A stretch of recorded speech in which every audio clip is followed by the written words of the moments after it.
कोकणातील आंबा आणि काजू उत्पादक शेतकऱ्यांच्या नुकसान भरपाईच्या मागणीवरून आता संघर्ष तीव्र होण्याची चिन्ह दिसत आहेत. शेतकरी नेते राजू शेट्टी यांनी सरकारला थेट इशारा दिलाय. आंबा कलमाला प्रतिझाड 5,000 रुपये किंवा हेक्टरी 5 लाख रुपये तसेच काजू पिकासाठी हेक्टरी 3 लाख रुपयांची नुकसान भरपाई देण्याची मागणी करण्यात आली आहे. याशिवाय पीक विम्याची मुदत 30 मे पर्यंत वाढविण्याची मागणी करण्यात आली आहे. पालकमंत्री आणि जिल्हाधिकाऱ्यांमार्फत या मागण्या शासनापर्यंत पोहोचवल्या असून मुख्यमंत्री सकारात्मक असल्याचे सांगण्यात आले आहे.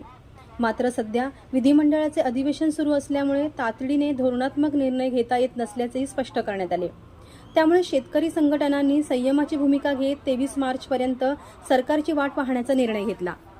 मात्र या कालावधीत ठोस निर्णय न झाल्यास 23 मार्च रोजी सकाळी 10 वाजल्यापासून मुंबई गोवा महामार्ग बेमुदत रोखून धरण्याचा इशारा शेतकरी नेते राजू शेट्टी यांनी दिला.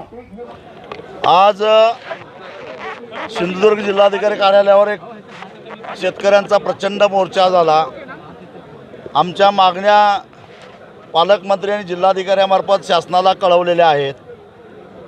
त्यातल्या प्रमुख मागण्या म्हणजे आंबा कलमाला 5,000 किंवा हेक्टरी 5 लाख रुपये आणि काजूला हेक्टरी 3 लाख रुपये नुकसान भरपाई आणि विम्याची मुदत 30 मे पर्यंत.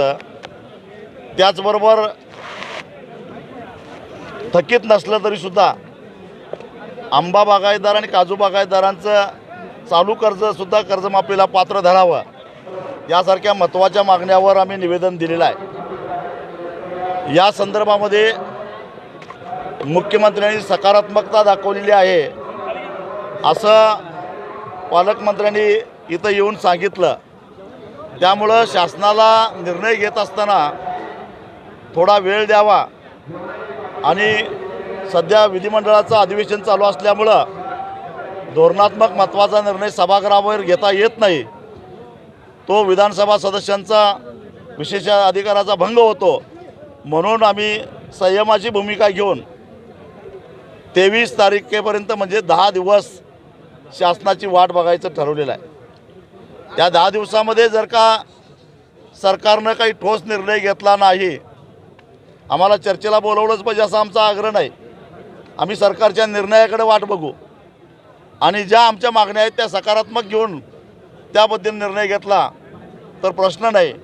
अन्यथा 23 मार्चला सकाळी 10 वाजल्यापासून मुंबई गोवा राष्ट्रीय महामार्ग बेमुदत आम्ही रोखून धरणार असा इशारा सरकारला दिलेला आहे. प्रमुख मागण्या काय आहेत तुमच्या? प्रमुख मागण्या आंबा कलमाला 5,000 रुपये किंवा हेक्टरी 5 लाख रुपये, काजूला हेक्टरी 3 लाख रुपये. त्याचबरोबर NDRFच्या नॉर्मच्या चौपट जसं 2019ला महापुराच्या काळात विशेष शासन निर्णय करून दिलेला होता तशी मदत, किंवा या नुकसान झालेल्या आंबा आणि काजू कलमावरील जे चालू कर्ज आहे जे थकीत नाही आहे, कारण थकीत ते 30 मार्चला किंवा 30 जूनला होणार आहे, पण त्याच्या आधी पीक मात्र नष्ट झालेलं आहे.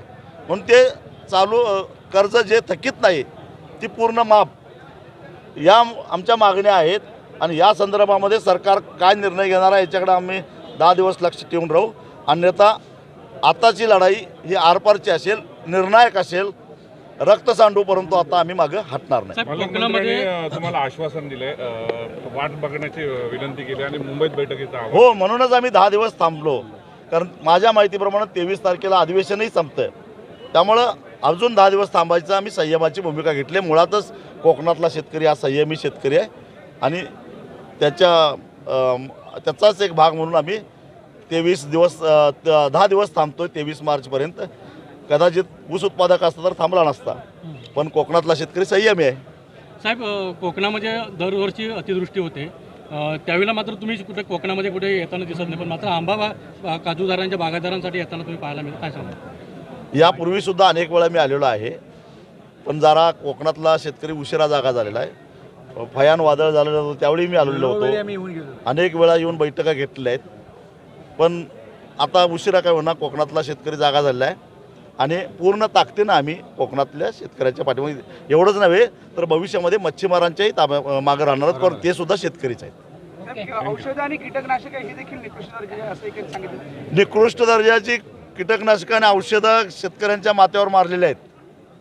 त्याचा MRP आणि त्याची किंमत याचा काही ताळमेळ राहिलेला नाही. त्याचीसुद्धा माहिती सगळी शेती खात्यानं घ्यावं आणि संबंधित बोगस कंपन्यांच्यावर कारवाई करावी. अन्यथा शेवटी कायदा हातात घेऊन आम्हाला त्याचा बंदोबस्त करावा लागेल असा इशारा आम्ही दिलेला आहे. त्याचबरोबर बाजारात निकृष्ट दर्जाची कीटकनाशके विकणाऱ्या बोगस कंपन्यांवर कृषी विभागाने तातडीने कारवाई करावी, अन्यथा शेतकरीच त्यांचा बंदोबस्त करतील असा इशाराही त्यांनी दिलाय. Viraj Gosavi, Maharashtra live news, Sindhudurg.